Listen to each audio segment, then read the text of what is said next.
كذبت عاد المرسلين إذ قال لهم أخوهم هود ألا تتقون إني لكم رسول أمين فاتقوا الله وأطيعون وما أسألكم عليه من أجر إن أجري إلا على رب العالمين أتبنون بكل ريع آية تعبثون وتتخذون مصانع لعلكم تخلدون وإذا بطشتم بطشتم جبارين فاتقوا الله وأطيعون واتقوا الذي أمدكم بما تعلمون.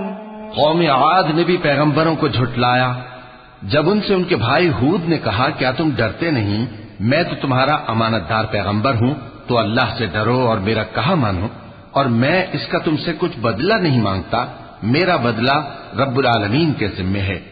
بھلا تم ہر اونچی جگہ پر فضول نشان تعمیر کرتے ہو اور محل بناتے ہو کہ شاید تم ہمیشہ رہو گے، اور جب کسی کو پکڑتے ہو تو جابرانہ پکڑتے ہو، تو اللہ سے ڈرو اور میری اطاعت کرو، اور اس سے ڈرو جس نے تم کو ان چیزوں سے مدد دی جن کو تم جانتے ہو.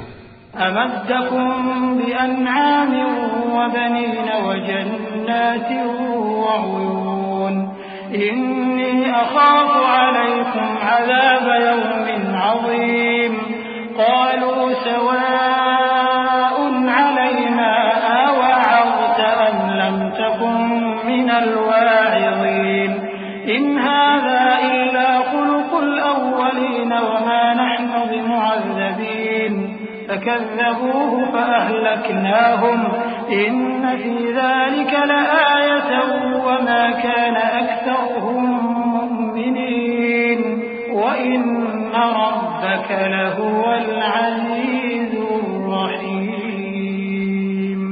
اس نے تمہیں مویشیوں اور بیٹوں سے مدد دی اور باغوں اور چشموں سے. مجھ کو تمہارے بارے میں بڑے سخت دن کے عذاب کا خوف ہے. وہ کہنے لگے کہ تم ہمیں خواہ نصیحت کرو یا نہ کرو ہمارے لیے یکساں ہے، یہ تو اگلوں ہی کی عادت ہے اور ہم پر کوئی عذاب نہیں آئے گا. تو انہوں نے ہود کو جھٹلایا سو ہم نے ان کو ہلاک کر ڈالا. بے شک اس میں نشانی ہے اور ان میں اکثر ایمان لانے والے نہیں تھے، اور تمہارا پروردگار تو غالب ہے، مہربان ہے.